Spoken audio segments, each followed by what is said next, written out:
वासुदेवाय। ओम नमः भगवते वासुदेवाय। हर हर महादेव। नमस्कार दोस्तों, आज मैं आपके लिए लेकर आई हूँ होलिका दहन की कथा और उसका महत्व। होलिका की अग्नि को अति पवित्र माना गया है, इसलिए लोग इस अग्नि को अपने घर लाकर चूल्हा जलाते हैं और कहीं कहीं तो इस अग्नि से अखंड दीप जलाने की भी परंपरा है। होलिका दहन की राख से न केवल कष्ट दूर होते हैं, सुख समृद्धि भी आती है। होली की अग्नि को लेकर इससे अखंड दीप जलाने पर जीवन में सुख समृद्धि आती है। तो आइए चलिए कथा की शुरुआत करते हैं। दोस्तों, होलिका दहन का पर्व संदेश देता है कि ईश्वर अपने अनन्य भक्तों की रक्षा के लिए सदा उपस्थित रहते हैं। होलिका दहन होली त्योहार का पहला दिन फागुन मास की पूर्णिमा को मनाया जाता है। इसके अगले दिन रंगों से खेलने की परंपरा है। होली बुराई पर अच्छाई की विजय के उपलक्ष्य में मनाई जाती है। हिंदू पुराणों के अनुसार हिरण्यकश्यप नाम का एक राजा कई असुरों की तरह अमर होने की कामना करता था। इस इच्छा को पूरा करने के लिए उन्होंने ब्रह्मा जी से वरदान पाने के लिए कठोर तपस्या की। प्रसन्न होकर ब्रह्मा जी ने हिरण्यकश्यप को वरदान स्वरूप उनकी 5 इच्छाओं को पूरा किया कि वह ब्रह्मा द्वारा बनाए गए किसी भी प्राणी के हाथों नहीं मरेगा, कि वह दिन या रात किसी भी हथियार या पृथ्वी पर या आकाश में अंदर या बाहर नष्ट नहीं होगा, पुरुषों या जानवरों, देवों या असुरों द्वारा नहीं मरेगा। वह अप्रतिम हो कि उसके पास कभी न खत्म होने वाली शक्ति हो और वह सारी सृष्टि का एकमात्र शासक हो। वरदान प्राप्ति के बाद हिरण्यकश्यपु ने अजय महसूस किया। जिस किसी ने भी उसके वर्चस्व पर आपत्ति जताई, उसने उन सभी को दंडित किया और मार डाला। उसका एक पुत्र था प्रहलाद। प्रहलाद ने अपने पिता को एक देवता के रूप में पूजने से इनकार कर दिया। उसने विष्णु में विश्वास करना और उनकी पूजा करना जारी रखा। प्रहलाद की भगवान विष्णु के प्रति आस्था ने हिरण्यकश्यप को क्रोधित कर दिया और उसने प्रहलाद को मारने के लिए कई प्रयास किए, जिनमें वो सभी में असफल रहा। इन्हीं प्रयासों में एक बार राजा हिरण्यकश्यप की बहन होलिका ने प्रहलाद को मारने के लिए अपने भाई का साथ दिया। विष्णु पुराण के अनुसार होलिका को ब्रह्मा जी से वरदान में ऐसा वस्त्र मिला था जो कभी आग से जल नहीं सकता था। बस होलिका उसी वस्त्र को ओढ़कर प्रहलाद को जलाने के लिए आग में आकर बैठ गई। जैसे ही प्रहलाद ने भगवान विष्णु के नाम का जाप किया, होलिका का अग्निरोधक वस्त्र प्रहलाद के ऊपर आ गया और वह बच गया, जबकि होलिका भस्म हो गई। मान्यता है कि तब से ही बुराई पर अच्छाई की जीत के उत्साह स्वरूप सदियों से हर वर्ष होलिका दहन मनाया जाता है। होलिका दहन की कथा पाप पर धर्म की विजय का प्रतीक है। जैसा कि अधिकतर यही कथा प्रचलित है कि होलिका नामक असुरी के दहन और विष्णु भक्त प्रहलाद के सकुशल अग्नि से बच जाने की खुशी में ही होलिका दहन और होली का पर्व मनाया जाता है। परंतु इसके अलावा भी होलिका दहन से जुड़ी कई पौराणिक कथाएं हैं। दोस्तों, होलिका दहन से जुड़ी कुछ अद्भुत पौराणिक कथाएं भी हैं। तो चलिए आइए मैं आपको उन कथाओं के बारे में बताती हूँ और सुनाती हूँ।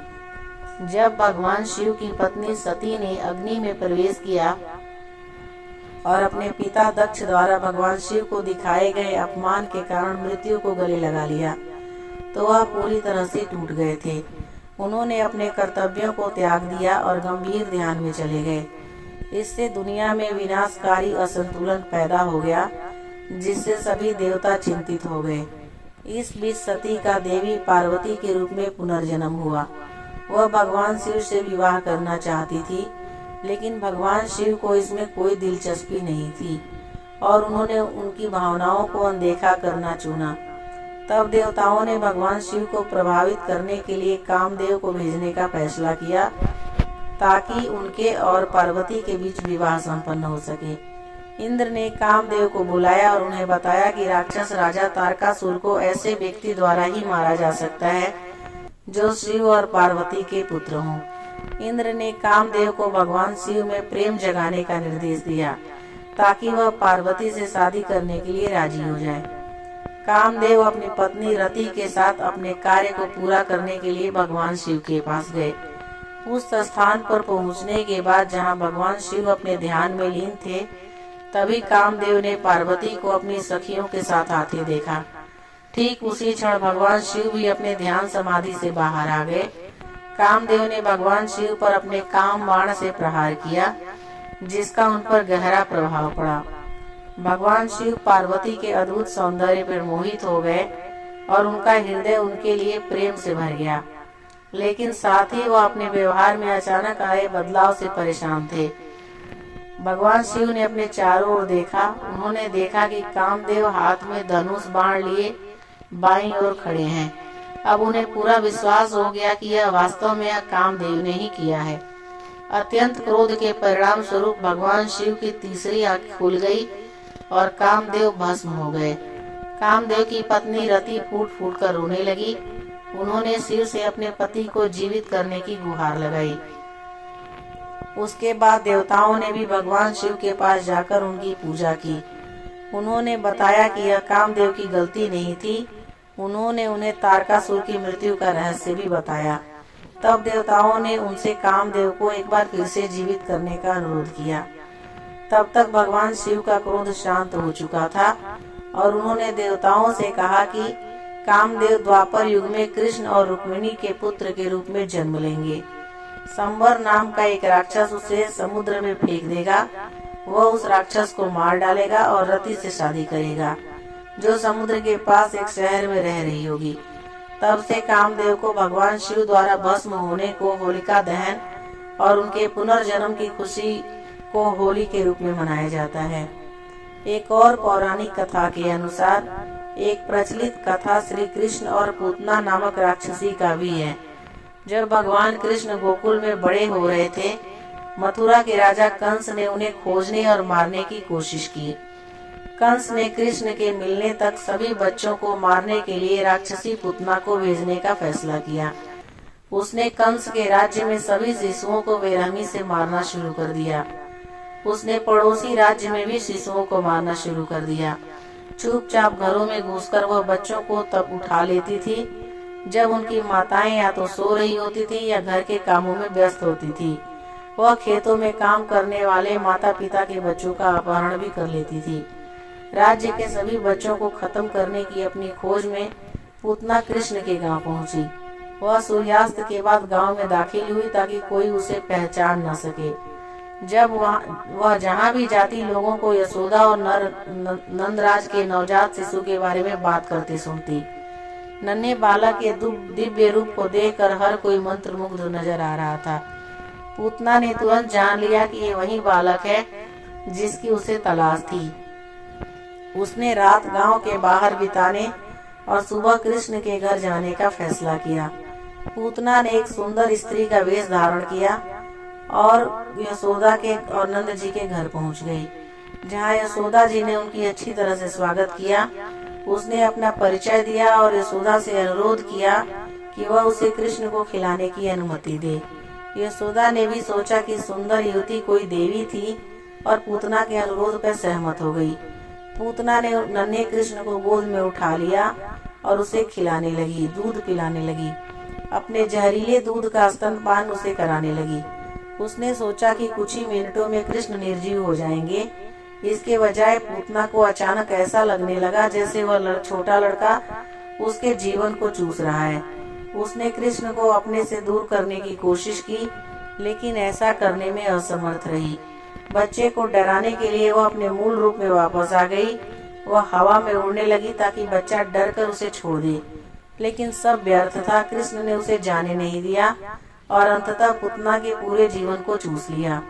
पूतना का निर्जीव शरीर भूमि पर गिर पड़ा और तब से ही पूतना जैसी बुराई के अंत के प्रतीक के रूप में होलिका दहन करने की मान्यता है।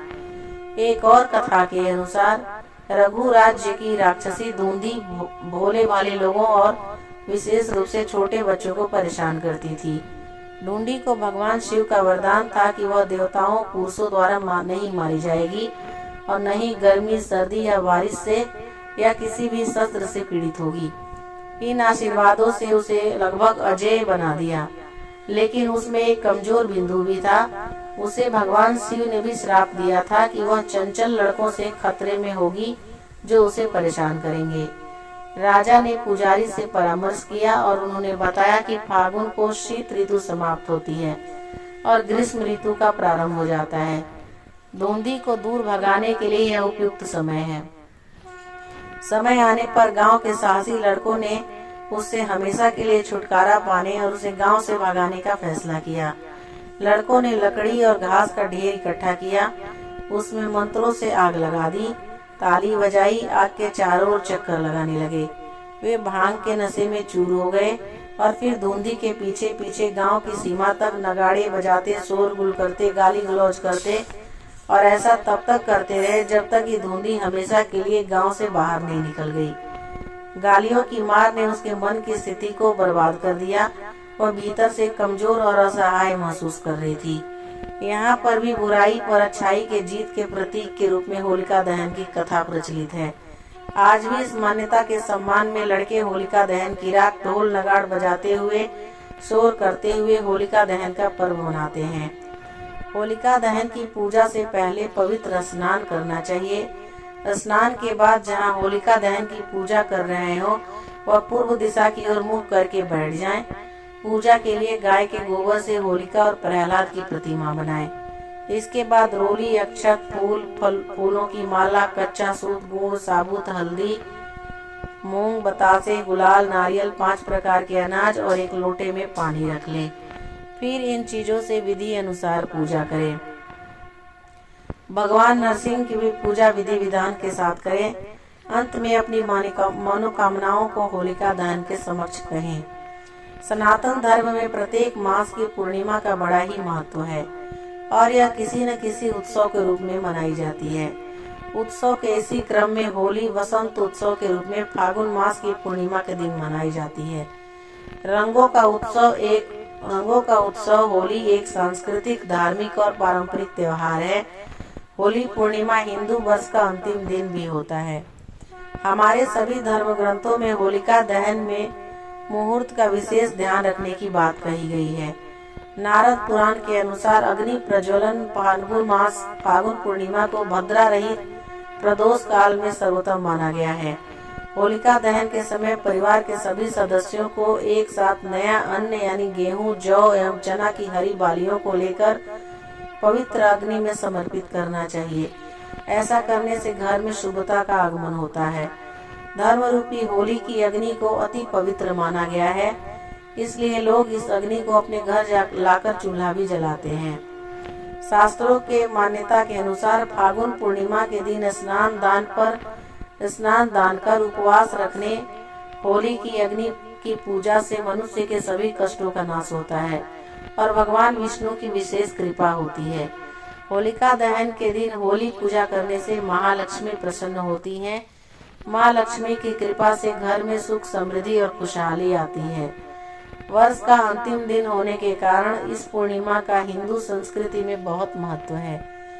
इस दिन हिंदू अपने सबसे महत्वपूर्ण संस्कारों में से एक होलिका दहन मनाते हैं।